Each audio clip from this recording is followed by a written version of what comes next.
Someone found it by accident. God knows what they were looking for in the first place.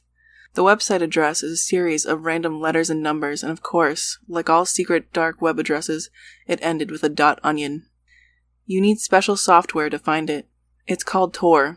There is no Google in the deep web, no browsing. You have to know what you went there for.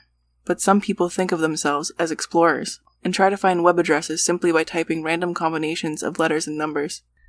Supposedly, that's how they found Jane Woodbridge 813. That's how the story goes anyways, but I don't believe it. But then, I don't know how anyone else would have found it. The site itself is just a black screen with a video player at the center. The title of the video is written at the top of the screen. Nothing else is written anywhere. The video has no audio. I first saw it when I was 13, back in 2006. It stayed with me. It wasn't graphic, but still, I never forgot it. Which is why what's happening now has been keeping me up every night. It's like this nagging thing I've had in the back of my mind since I was a kid, and now it's at the forefront of my brain. It's all I think about. When I was 13, my best friend's older brother lived in their basement. Every now and then we would go down and try to get a turn at whatever PC game he was into at the time. One day we went down to find him reading a forum. We asked what game it was for, but he said it wasn't a game. It was for a video that had been going around. He hadn't seen it yet, but he heard rumors. He followed the instructions on the forum and found the site. It was locked with a username and password prompt. He read something he had handwritten on a piece of paper and typed it in. The prompt disappeared, and then there it was. Empty, save for the video player. He said I have to close the door before he could show it to us. I did. He pressed play. The video was shot from inside a house looking out through the old window to the backyard. In the middle of the yard was a girl. She was a teenager, but I couldn't tell exactly how old, maybe 16 or 17. She was leashed. It was wrapped around her neck, a chain running down to a pole on the ground so she couldn't move very far. At the moment the video started, she was standing awkwardly and looking at the cameraman, as if waiting for something. Beer cans were strewn all across the yard, and as I mentioned before, no audio.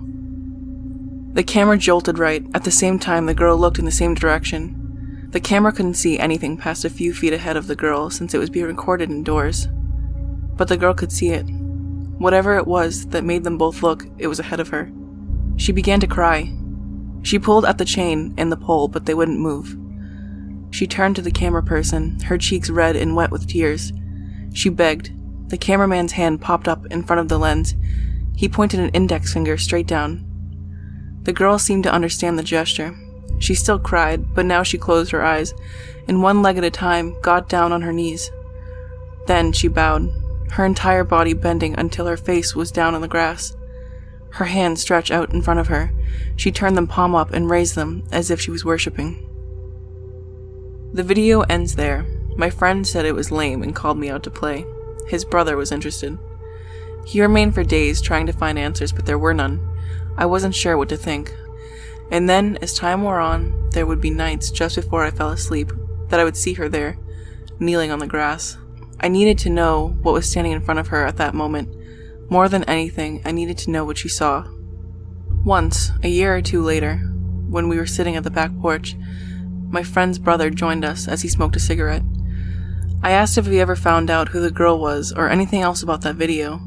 He said no one knew the girl. He was talking about the entire online community.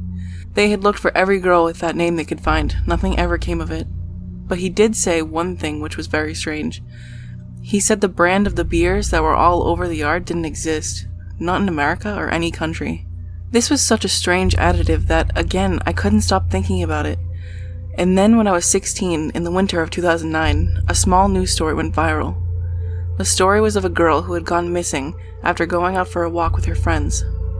Two of her friends said she had been acting strange days before her disappearance, as if she was afraid or something.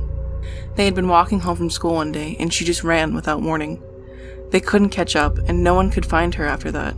Her own parents confirmed that the two girls had told them of their daughter's behavior, telling the police she had recently developed a fear of mirrors. Her name was Jane Woodbridge. She was 17. Reddit and 4chan exploded with the news of it. Jane's photo was quickly released to the public, and yes, it was her, the girl from the video. But no one could believe it was true. The video had been released years prior to her kidnapping. The mystery only grew when photos of Jane as a 14-year-old girl were used for the 60 Minutes interview with her parents.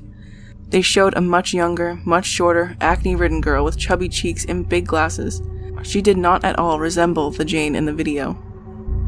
Some months later, Jane's body was found in the woods, where she had run from her friends and gone missing. The spot had been searched thoroughly by police and volunteers. The police and family did not disclose a cause of death, but they did say it did not look like a homicide.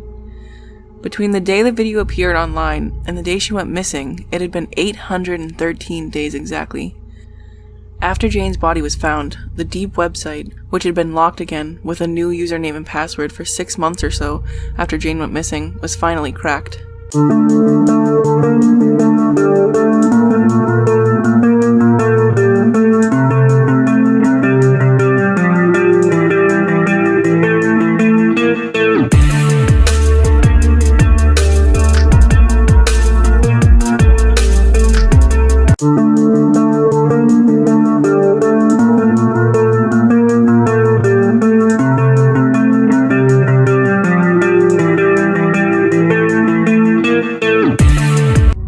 Some months later, Jane's body was found in the woods, where she had run from her friends and gone missing. The spot had been searched thoroughly by police and volunteers.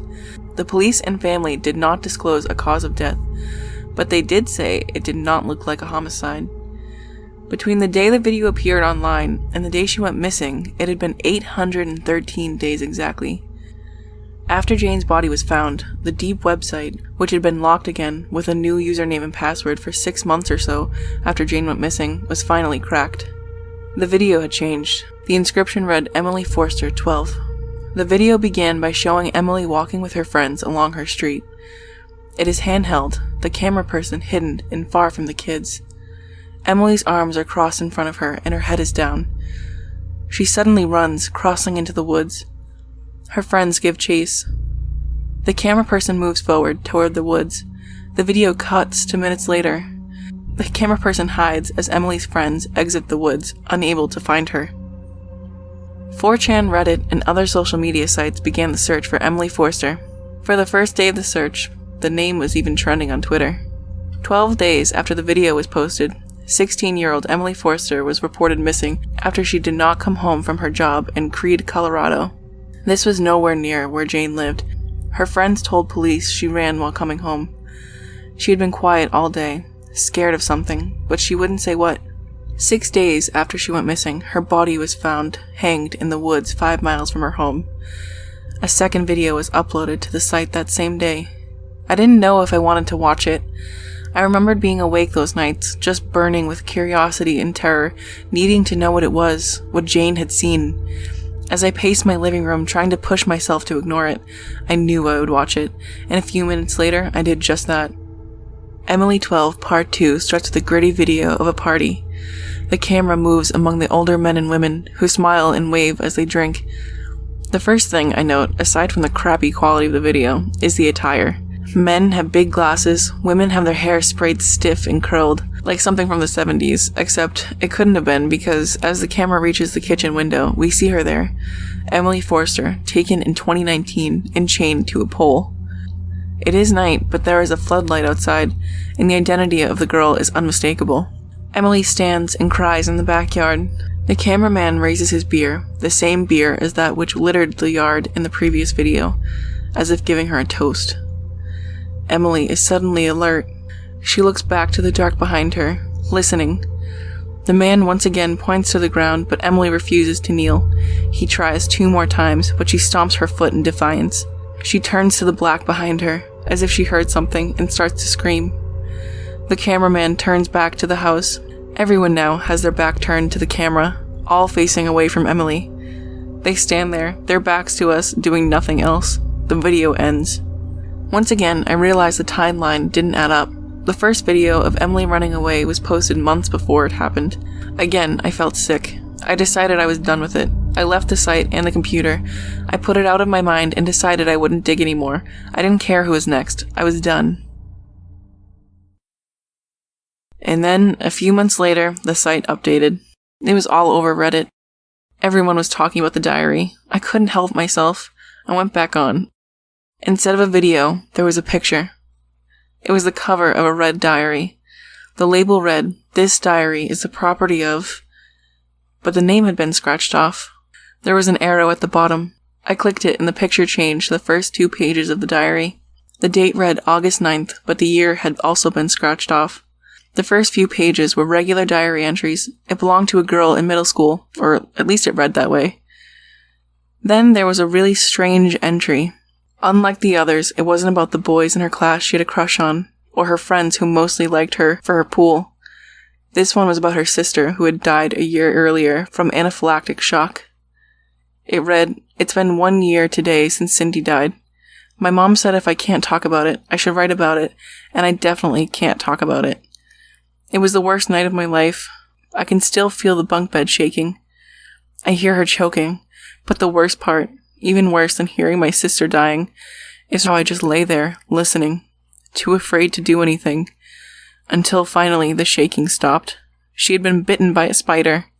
It wasn't super venomous, but she was allergic. Mom got rid of the bunk beds, but when I wake up, I still see her arm sticking out above me. Then my eyes adjust, and I realize I'm just looking at the ceiling. One night, I woke up feeling like I was being watched. The feeling was so strong that I was more scared of turning on the light than I was of being in the dark. What if I see what's watching me? And then I noticed that the terrible feeling was all coming from one spot in my room.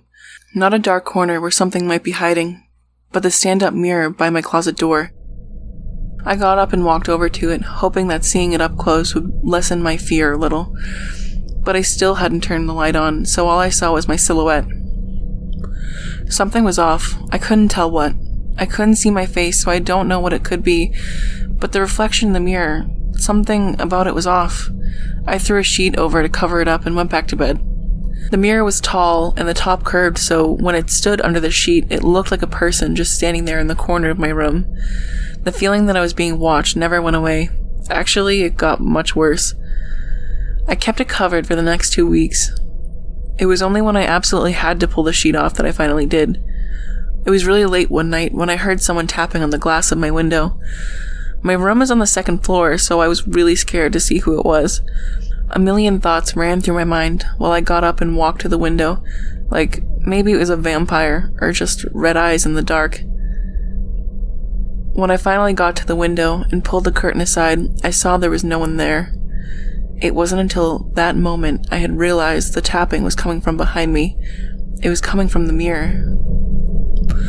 I was shaking worse than ever. My mouth was dry, my legs weak, but I had to know what it was. I pulled the sheet down. The tapping stopped. Again, it was too dark to see my reflection, but that wasn't my focus anymore because now I looked past myself to the rest of the room, and I saw something I didn't recognize. There was a TV in the same spot as mine, except it was a totally different model, like it was from a long time ago. And my bed wasn't my bed. It was bunk beds, like we used to have. There was someone sleeping on the top bunk. I could see her shape under the blankets, but not much else. And as I stood there watching, the shape began to stir. She woke up. It looked like my sister, but wasn't. Even though she was mostly hidden in the dark of the room, I could tell it wasn't really her. She became really happy when she saw me. She rolled from the bunk to the ladder on the side, her arms and legs stiff like they had been after she died. She limped toward me. I turned from the mirror and saw my room as it really was. There was no one in the dark, but when I looked back into the mirror, I saw what she really was. That was the end of the entry. I turned the pages, and on each one there was only one sentence, the same sentence written over and over again, sometimes a dozen times, sometimes hundreds. It still haunts me. It haunts me to wonder about what she saw that night, and the nights that followed. The sentence that covered the rest of the diary was simply, "Don't look in the mirror."